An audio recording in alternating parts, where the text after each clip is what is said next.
Hey, what's up, what's up, what's up, what's up, what's up, what's up? A gracious good morning to you good people. Happy Monday. Yeah, you felt my warmth and enthusiasm for that? Happy Monday. Now, here's something with some warmth and enthusiasm. Happy Black History Month. Now, I'm going to throw at you two quotes. And these two quotes is basically, if you're anything like me, it's what's being highlighted by, I want to say, the current administration and just the current state of affairs. And, I move in silence, but I'm not silent about certain things. So let me just throw these quotes at you, and you tell me if you're feeling the same.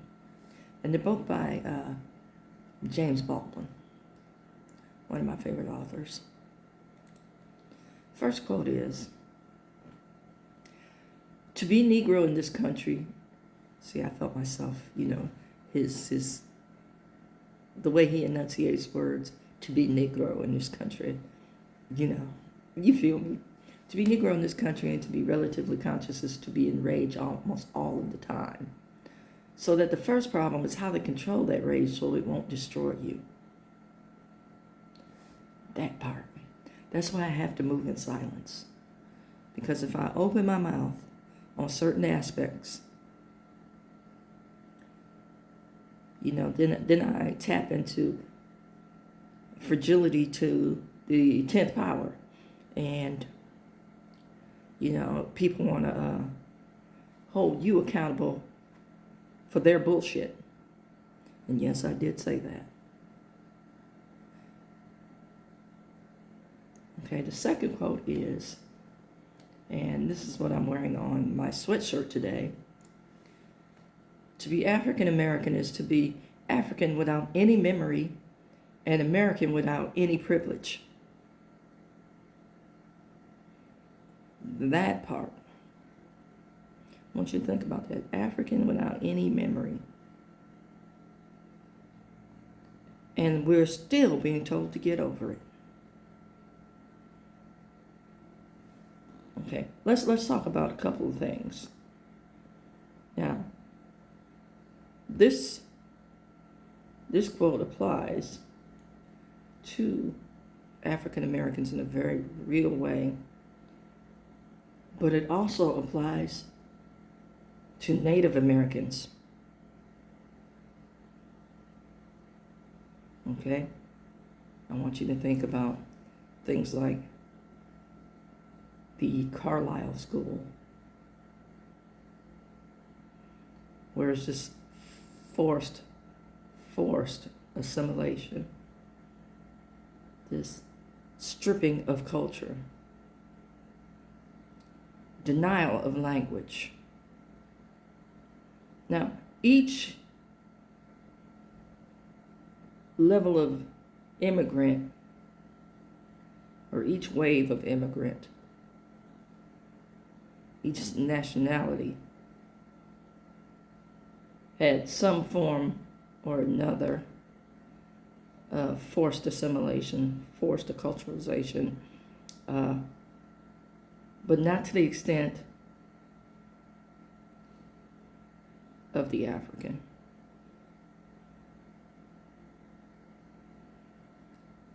And that's why we need to come together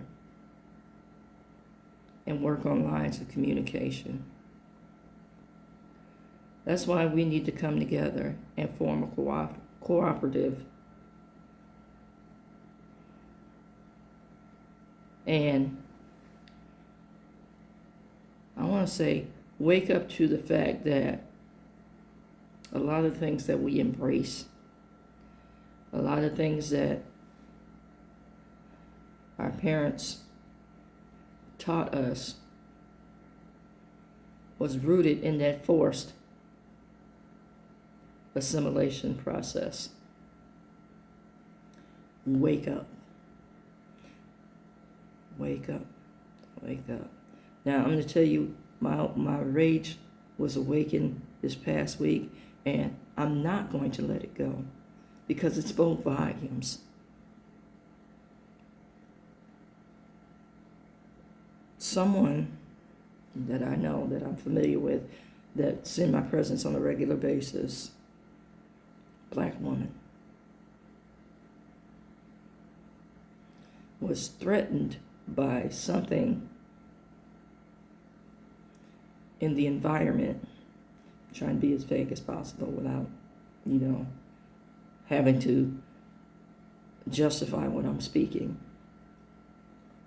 And this is in my workaday world, okay? So this person felt threatened. Now, they were not told about the threat. They found out themselves, which seriously irritated them. And I can understand why. Imagine knowing that there's an imminent threat and nobody tells you, and you walk right into that threat.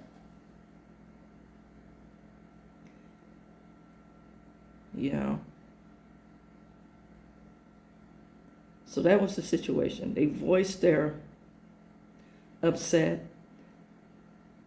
They voiced their discontent with the situation. And they were held to a standard that wasn't placed on anyone else in the situation. Now, people had knowledge of and did not warn. But folks were more concerned about the tone of the individual who was upset than they were about the actual threat. And if that's not fragility, I don't know what is.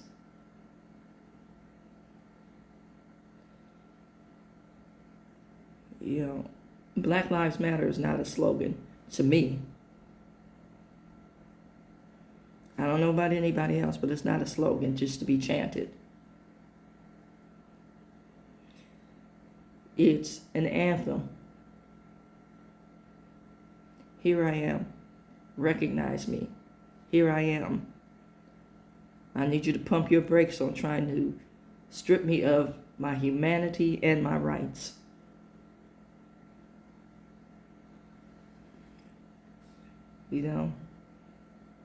When Malcolm X voiced the words, "by any means necessary,"